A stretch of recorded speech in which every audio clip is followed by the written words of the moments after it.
Welcome to Conversations with Linda. I'm Linda. You know, I love a good conversation, so let's have one.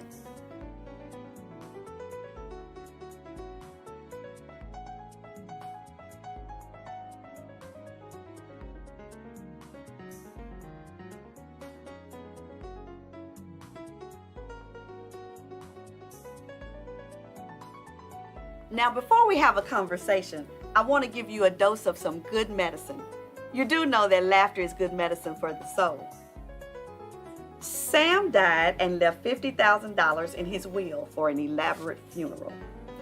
As the last attenders left, Sam's wife Rose turned to her oldest friend Sadie and said, "Well, I'm sure Sam would be pleased."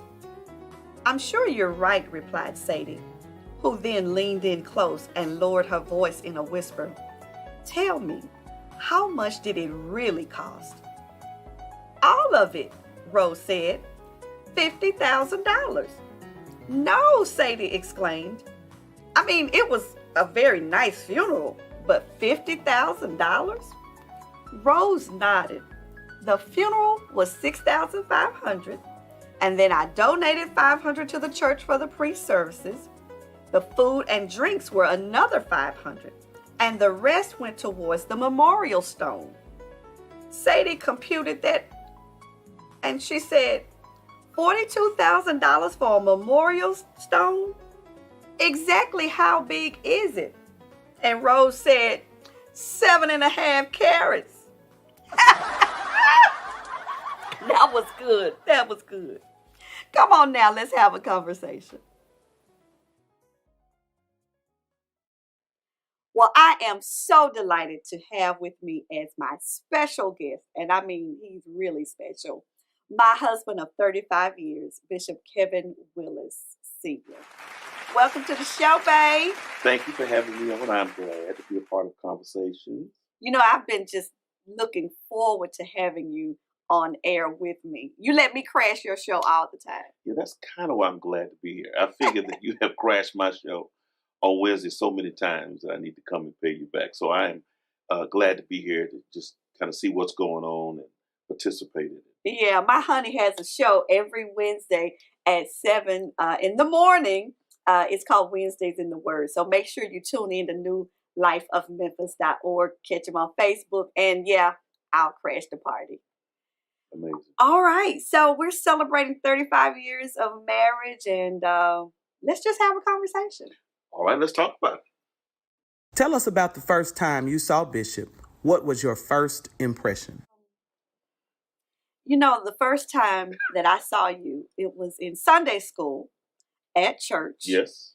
And you came up to me. No, that is really not the very first time I saw you. That's the first time I talked to you. So when was the first time you saw I me? came into church, Okay. Still at church, but it was during the worship service. Okay. I was late. As Child, I usual. had been out partying that Saturday night. As usual. And you were up preaching. That tells you how late I was. Okay. And you were up preaching. You were a guest at our church. Okay. And that's a long time ago. Absolutely. And you were preaching about love. and you know, I have joked about, but it's the truth. My thought was underneath my shades. My thought was, what has the cat drug in today? Because our pastor was known for just, you know, inviting people in to preach. This is your first thought. That was my very first thought. Okay. Because to me, at that moment, you were just another visiting preacher. Okay. And so that was the first time. And then the second time when we actually talked, you came up to me in Sunday school, after Sunday school, and you introduced yourself. Okay. And my thought was, he is really a nice guy. Yeah. I'm glad you had a better afterthought. Well, you know, the first time I saw you, it wasn't about, you know, it was when we actually talked that I thought, he's a really nice guy. Just such a gentleman. Bishop, what do you remember the most about your first date? What do I remember most about our first date? The nervousness that I had on the first date. Wanting to say the right things, wanting to be a gentleman. Okay. Really wanting to be careful because I felt like your mom entrusted you to me for that evening. And I Yeah. didn't want to do anything to let her down. Like, she was super precious to me. You didn't think about how pretty I was? Because I I I didn't came get with there. it that night. Yeah, you were gorgeous that night, but you didn't let me get there. Oh, okay. Well, I need you to Okay. get there. All right, thank you. So it really started with Gammy because, again, we were really close. Y'all, we called my mom Gammy. And so I had promised her some things. Yes, you were incredibly beautiful. We had a great, great time. What did I have on? I do not know. What? I do not remember. I had on a black dress. I'm so sorry. I do not.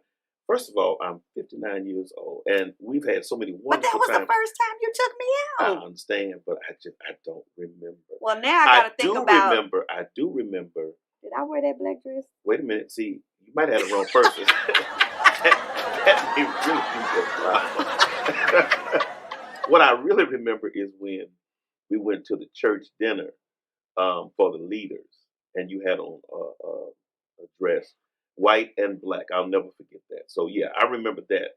But that wasn't our first date. But Can I tell y'all why he remembers that? So can I go on and just be transparent? It's 35 years in now.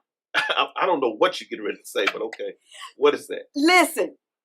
So by this time we had dated a while, and we were by this time he had joined my church, all of that, but he was keeping me a secret. Nobody knew we were dating. And I said to him, our church was going out to dinner. Our pastor used to take us out to celebrate leadership and all of that. And I said to him, oh, we're coming out at this event. And that was going to be the test, the litmus test of, are you really serious about me? Girls, let me just tell you something now. You cannot be the secret. And I refused to be the secret. You remember that? I do remember that conversation. Yeah, I remember that conversation. So I remember what you had on that night. Okay. Unfortunately, I don't remember what you wore our first date. And I don't know if you really know what you wore our first date. There's a possibility that what you did was, got your outfits mixed up. Or maybe I wore it two different times. Yeah, I don't know. I don't know. That's all right. That's all right. 35. We're not gonna ruin this 35-year marriage over what did I wear it with you or somebody else. I'm not bothered, but you trying to push on. That's okay, really what's happening. Yeah, that's all right. When did you realize that she was the one for you to marry, and how did you communicate that to her? So probably on our third date, I figured that out, that she was the one to marry. The issue was I had not made up my mind to marry. I had made up my mind, as the old people used to say long ago, to play the field as long as I could. But what got in the way was she was perfect in every way. So I needed to make that commitment, but I had so many other commitments that I needed to figure this piece out. And so I did. I began to cut ties so that I could be faithful to her. But I was so afraid of a long-range commitment. But I knew she was the one. Well, okay, it's 35 years later. It's 35 years later. And, when you talk about playing the field. Oh, we know you were playing the field, yeah. No, but you really were in another relationship off and on. That's true. That's very true. You were engaged. Not that time. Off and on. Not that time. No. Not that time. That's the first time you asked me to marry you. Yes. No. Okay. No. Linda, you told the viewers that you told Bishop no the first time he asked you to marry him. What made you change your mind the second time? She said no the second time. I did. I said no the second time.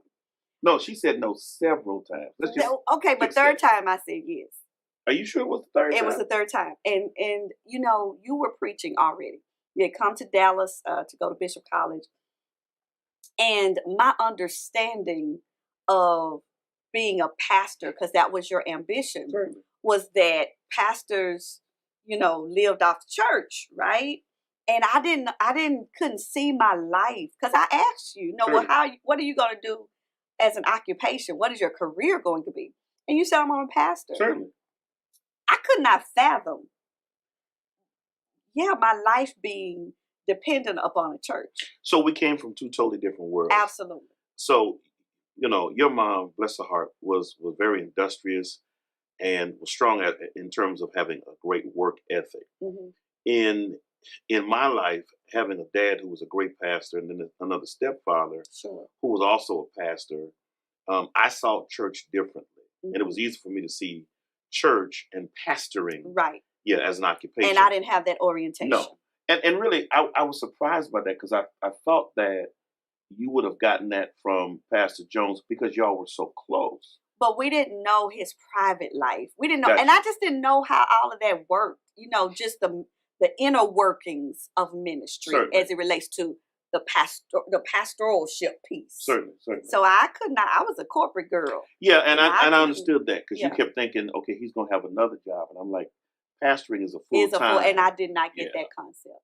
What made you persistent in your pursuit to marriage? Oh, I loved her, and that was enough to continue to pursue her. Now, here's what's comical about that. She talks about me playing the field. She does not talk about her playing the field. She does not talk about that. These other boyfriends that would pop up on the scene and all that kind of stuff.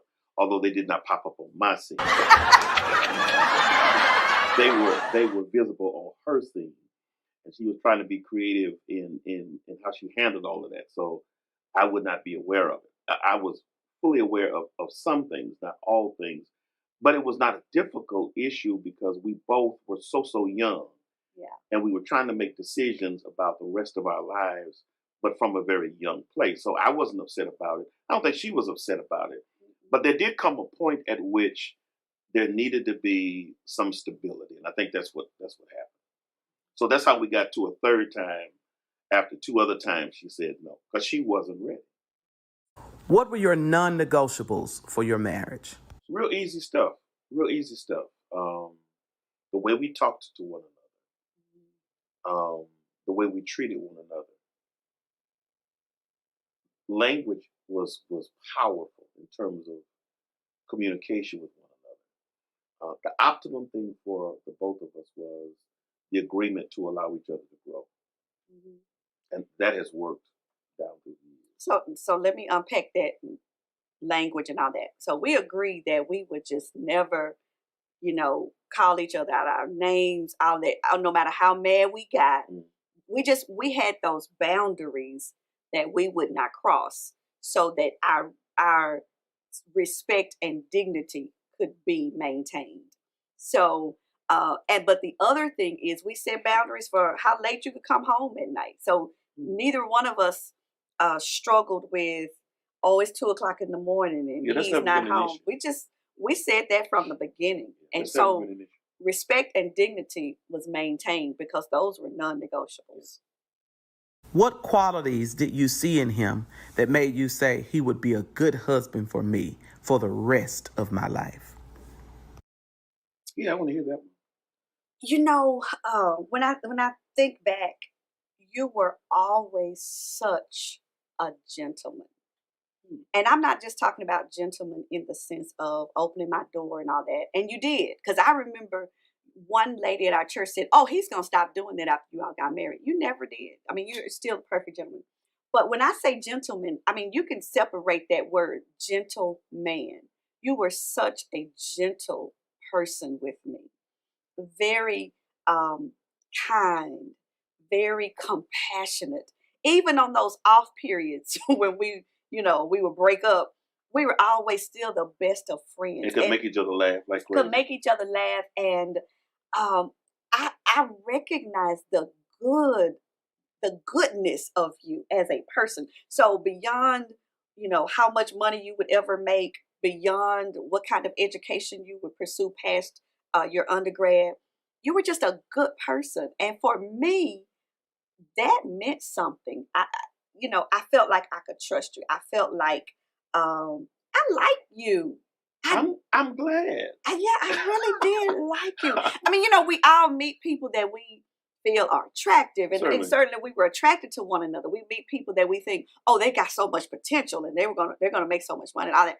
But I just like you as a person. So I really had the privilege of having 2 fathers that were men with great personalities.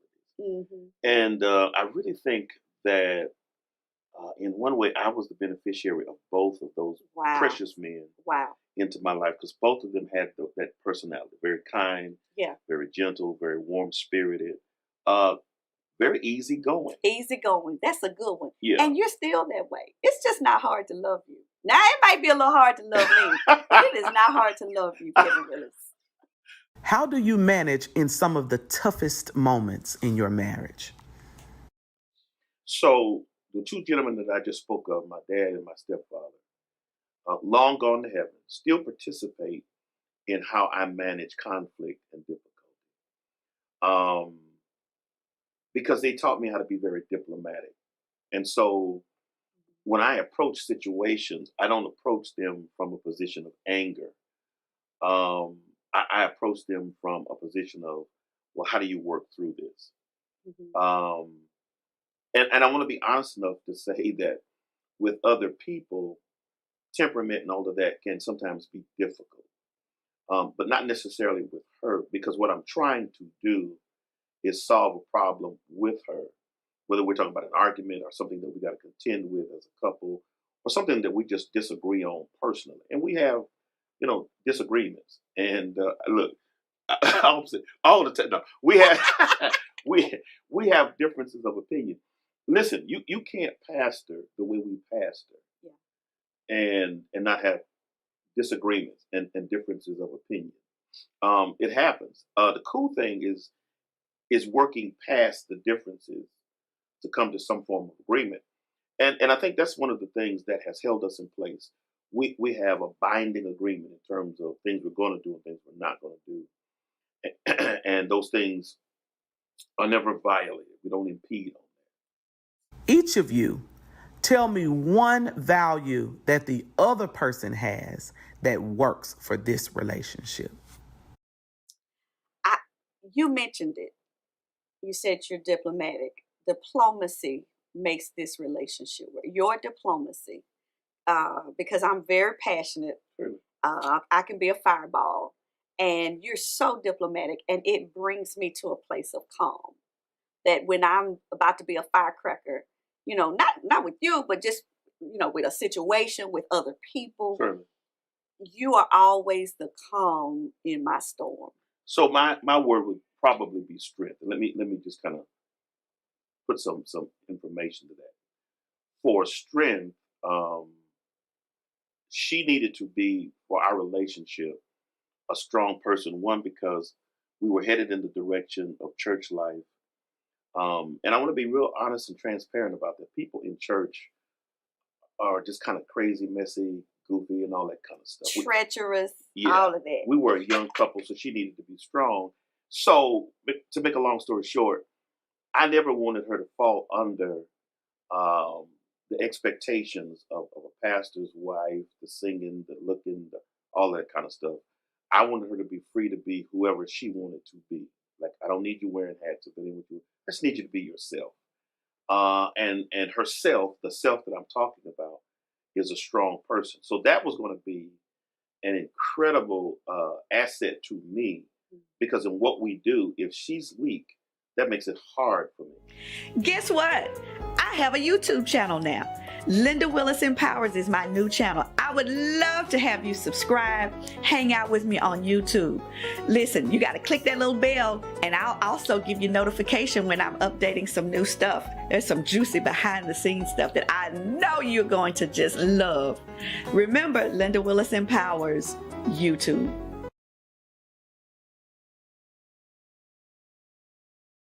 What does the other person do that gets under your skin? This is comical, but this is good stuff. So, so the different phases in to marriage, and we've certainly had ours for 35 years. There's no way you couldn't. That beginning phase where you're learning each other as a couple. Second phase when you begin to have children and you're managing their lives. Third phase when they get into that period of adolescence and they're moving on. And then when you become empty nesters. See, that's where we are right now. Ain't nobody in the house but just the two of us. So we have gone from Kevin and Linda to partners to roommates. And we have these roommate discussions. Oh, yeah, we got to have our roommate meetings. Oh, yeah, we have those all the time. Pastor Linda. So what do I do to get under your skin? Oh, I'm going to tell you. Okay. Pastor Linda is an incredibly clean person. She really, really is. And I appreciate that, because I think the world of that.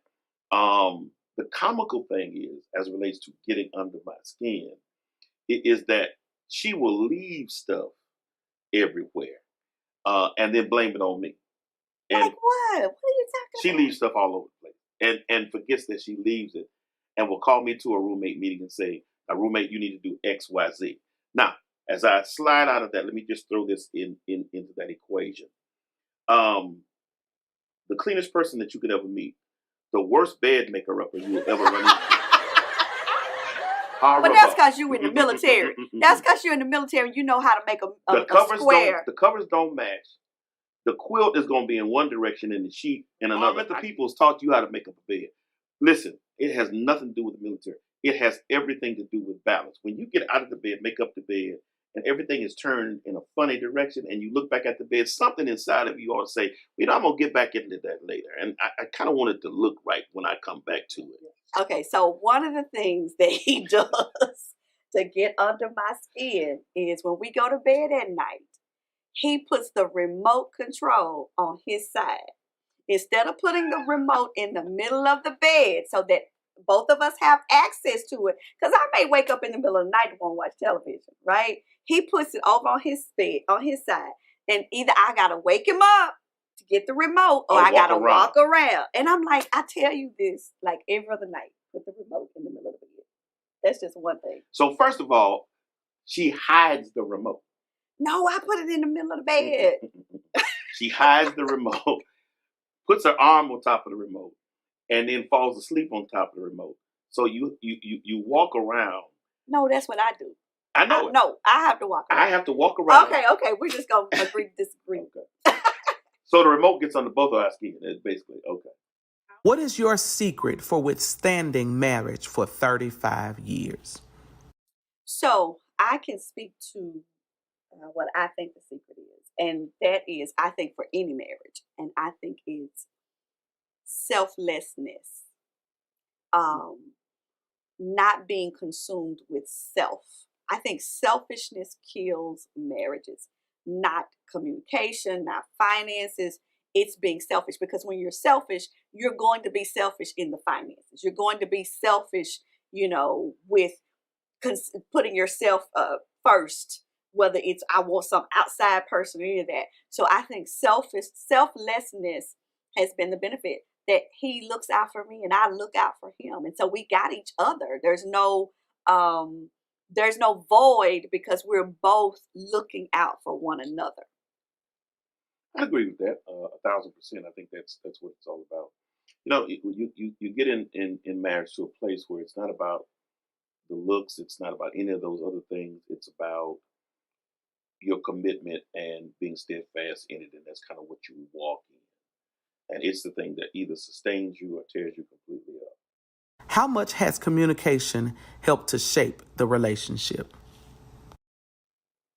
Completely. It is the driving force.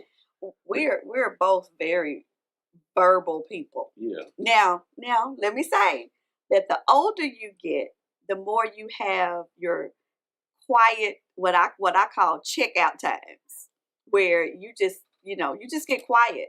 But we've both been, we're both verbal, so we talk about. What is the checkout stuff? Well, you're not saying anything, and I'm almost 60 years old. I have said so much in 60 years. I'm preaching, I'm teaching. So, there's a point at which my mind says, you could really be quiet right here. Right. And then I'm talking to you about something and I can just hear the crickets going off in your head. I'm saying, I have nothing else to say on that issue. But we're both verbal. So we always have things to talk about, whether it's our relationship, the kids, of course, house. But we talk about politics. We talk about current affairs. So that communication piece, to me, it's cool. It's cool, but I want to add another piece to the puzzle. The greater form of communication for me at this age, at this stage, is quietness. And I want to explain that. There are points at which we don't say anything. That's true. And it doesn't mean anything's wrong. It doesn't mean anybody's mad. And it doesn't mean that anybody's upset and having any kind of difficulty. It's that old Baptist church song, Blessed Quietness, Holy Quietness. You understand what I'm trying to say? So, but that's just as much communication And as because we talking. can be quiet and you'll just reach over and, you know, touch my hand. And so it really is another level of Yeah, communication. I agree with you. quietness is a form of communication. Yeah, it's not quietness just being in separate areas of the house. Because it's difficult trying to fill every moment with conversation. Yeah, Like, who does yeah. that? And we don't always have difficult things to talk about. Mm-hmm. And there are times when there literally is nothing to talk about because we're empty nesters. So prior to that, with two kids in the house, generally there's always something going on or something that you're talking about. The cool thing is when you can be in the house and don't say anything, one, or be in the house in separate rooms and it's not an issue. Mm-hmm. So I think that's a great Respecting form of each other's communication. space. I agree. According to the Oxford Language Dictionary, a power couple is defined as a couple consisting of two people who are each influential or successful in their own right. How have you managed to be a power couple while maintaining a healthy marriage?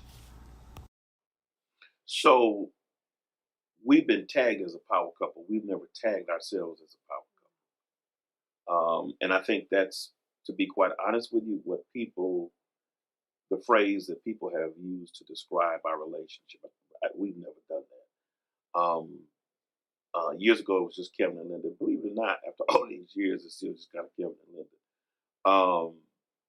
But it's cool to be successful uh, independently and out of the fold of what your relationship is supposed to be. Um, I said this the other Sunday. I don't know if everybody got it. So when we first got married, it was all about me getting to church. It was all about me being able to preach. And then I got a church, and then I got another church. And so it was all about me being settled in. And there was a point at which she started in ministry, and we were in California. I don't know if you remember this. We were in California. I was going to do a service there, an anniversary service. And she said that she felt like she was going to be called to pastor. And my first question was, okay, now how are you going to do that? Because I'm already doing it. But what was settled in my mind is that God can use her in whatever way he chooses to use her. I'm saying that to say it's important to me that she is successful in what she does. Because I think a lot of couples really fall apart because everything sits on one person, and the other person has no opportunity to express their life in things that are meaningful to them, important to them. And so you find yourself throwing your whole life into the other person, and you get to a place and you're resentful. Absolutely. Because you don't have a life. It's all about the other person. So at this age, man, I've done it all. I've done the revivals, I've done the conferences, and I still enjoy doing it. Don't get me wrong. But it's cool to watch her go forth as in conversations. And I said to her even about that. This is not something that I have to come on and be a part of because it's your vision. It's your vision. Just do what you want to do and be excellent in it. And I'll be in the background supporting you. You know, the comical name for me is Dave. You understand? Oh. He wants me to be Joyce Myers and he'd be Dave. Yeah. Yeah, I'm gonna be Dave. Dave said in the cut. You know what I'm saying? Oh, I gotta add to that. That I think also we respect each other's gifts and talents. We respect what we bring to the table. Mm. So even in pastoring together, people ask me all the time, and I know they ask you too, how do we pastor together? How All does the time. that work? Because they think it would be such a conflict. So the other thing that's real funny, we got to tell people this, is that we've been in many situations where guys have said, "Can I talk to you for a minute?" I said, "Yeah, what's up? Love what you and Linda do. I appreciate that. Don't say anything to my wife. I don't want her to get the notion that we're about to do this together." And I'm like, "What did you just say?" Man, I love the fact that you all can do it. I don't want her doing this with me. But what makes it work is that we respect what we bring to the table. Right. I respect what you bring to the table. I know your strength. And when I see them at the table, I know that's Kevin. But likewise, you respect my strength and I bring them to the table. And so in our meetings and, decision making, we know and we play to each other's strengths. Oh, yeah. Absolutely. Look each other in the eyes and tell the other person something edifying. So that's easy. Mm-hmm. For me, it is that I am so incredibly proud of what you're doing in this span of your life. Like, it is crazy important to me to be a part of it, but to watch you go forth, not only in conversations, but in everything you choose to do as it relates to ministry, as it relates to your passions. Because I've said this to you many, many times, even as far back as when you had your own radio show, that God is going to use you in a global way. And I really still believe that. I think that my ministry, as it relates to what God has done and what God is going to do, is in place. But I see myself in a position to participate in where you're headed. And I'm excited about that, to be able to point to you and say, she's far exceeded what I thought could happen. God has done incredible things in her life. And I'm going to be the greatest cheerleader. Thank you, babe. So likewise, I've seen you from the beginnings, from your first church Oh, and Lord. pastoring, all of that, and now you are a bishop, and I am just proud of you. I'm proud of you going back to school, all of the things that you've accomplished without compromising who you are. That means so much to me that you are Kevin, the Kevin I married 35 years ago, the gentleman that I married, you still are. And also, and I tell you this privately, my prayer is that every good thing will come to you, everything that you desire, because you've been an amazing husband, a wonderful father, you've been a great pastor, and I want the rest of your years to be that of just reaping all of the good things that you've sown into my life, the children's life, and to all of those you've pastored. Let me ask you a question. Wait a minute, you can't ask me a question Yeah. on Conversations with Linda. You still living? Okay. You said all that, and then you ain't gonna let. Okay, come on. No, seriously. I gotta be honest with you. Does it still not make you laugh when you hear Bishop with where we've come from Oh, as a couple? yeah. Like, what are you talking about? when we only had one car, when Like, when the heat went out, we had to put a quilt in the car, oh, all that kind of stuff. No. You got to talk about the milk crates holding up the driver's seat. Oh, look, because every time we stop at the stop sign, the Yeah, seat would go would get all back back. up. We were driving one time. I never shall forget driving on the Central Expressway and just driving along, listening to the music, laughing, and hit the brake, and the seat went all the way back. And I'm looking back at the seat, and I'm thinking, and how did I get here? We took that car, that white Sunbird, into Amazing Grace through many dangers, Yes, trials, Lord.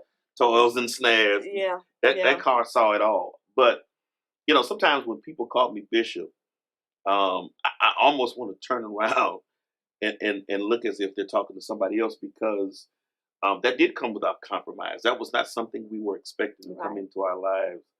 And even with the success of New Life, and we love New Life dearly, there are times, even now in the midst of a pandemic, with scattered crowds and this COVID culture, where I look at people and I think, if this isn't the grace of God, Oh, yeah. if this isn't the hand of God, what is it?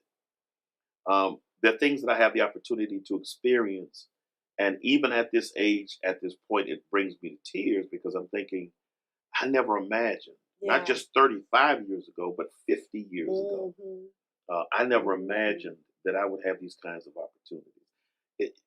I've seen ministry on all scales, the incredibly large, the small, and somewhat in the middle.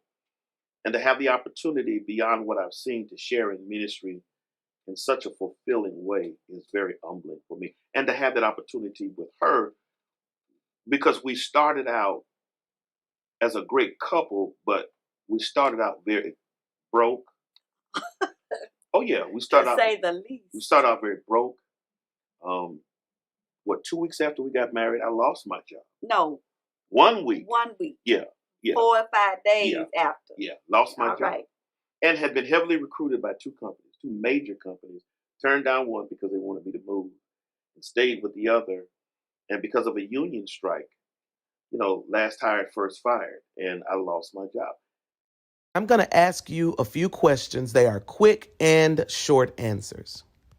What's your partner's favorite food? You can't answer that fast. I'll answer yours. Okay. Sloppy Joe. No. Boy, you just ate Sloppy Joe's like No. 2 nights ago. No, I did not. No, What'd you do? Eat a hamburger? I ate a hamburger. Sloppy Joe's is not my What's favorite. your favorite food? Spaghetti. Oh, well, that's because you like my spaghetti. No. Okay, all right. You're right, spaghetti. He likes my spaghetti. Steak, probably.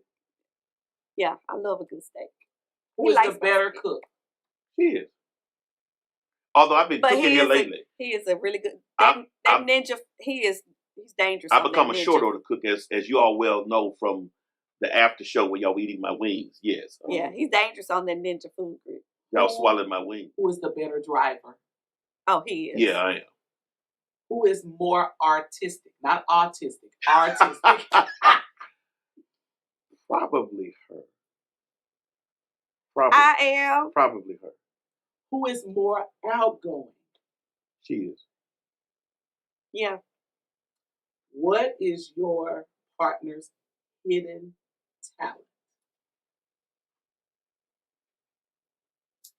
Your hidden talent This is good. This is gonna be good. Yeah, but you're good with your hands. That she hit that right on the head. I mean, outside the bedroom. That was real funny. Did you just sit there on TV?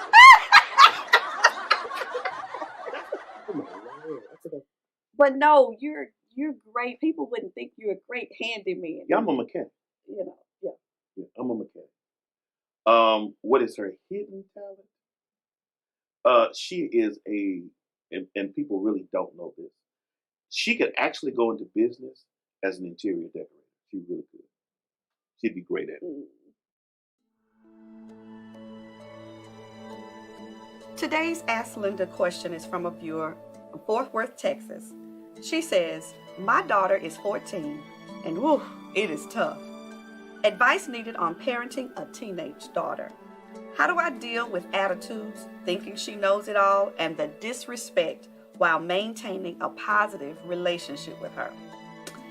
Well, can I tell you, mom of a teenage daughter, that I feel you. I've had 2 children. They're now grown, but I remember when they were both 14. It is not easy, but I will tell you that what you said or how you labeled her is a good indicator of what needs to transition.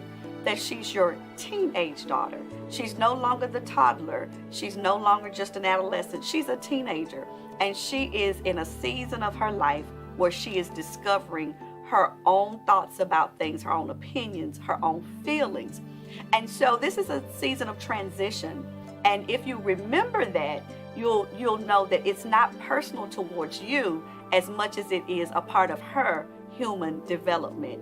She's trying to figure out where she fits in the world and differentiate what you are and what you feel and think and what she feels and what she thinks and who she is. And so if you'll be patient with her through this season, I know it's not easy. Be empathetic, that you remember what it was like being a 14-year-old and how you just kind of felt like you were too young to do some things, but too old to do others. So be empathetic towards her. Also, mom, be a good listener, because our children are telling us things even when the words are not coming out of their mouths.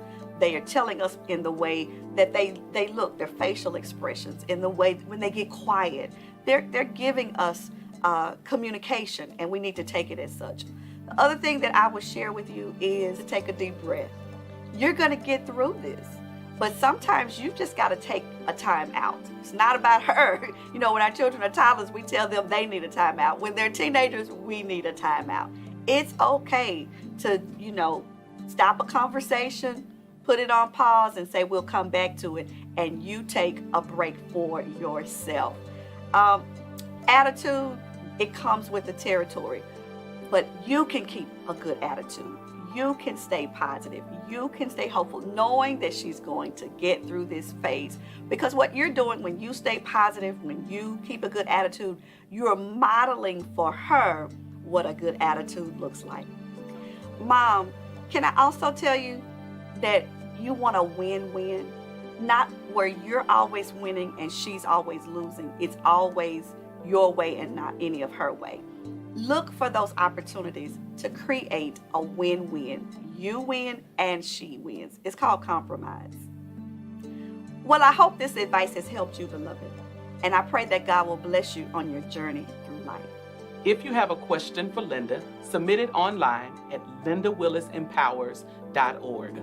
She's a wife, she's a mother and grandmother, she's a pastor and life strategist. Submit your question today at lindawillisempowers.org. It's been great sharing conversations with my honey today. My bae of 35 years and counting. I just believe that God is not finished with us. No. He's going to give us many, many more years and many, many more great things to accomplish, to do for the kingdom. So thank you for having me on. This does not make up for all of the shows that you crashed on Wednesday. And I would appreciate it if you would stop doing that. Now the people love me. My peeps love me. Yeah, they love you. Nobody asked for you today, though. But I do enjoy having you come on every now and then. All right, I'm out of time, but never out of conversation. Make sure that you join me each Sunday evening at 7 p.m. for Conversations with Linda. God bless you.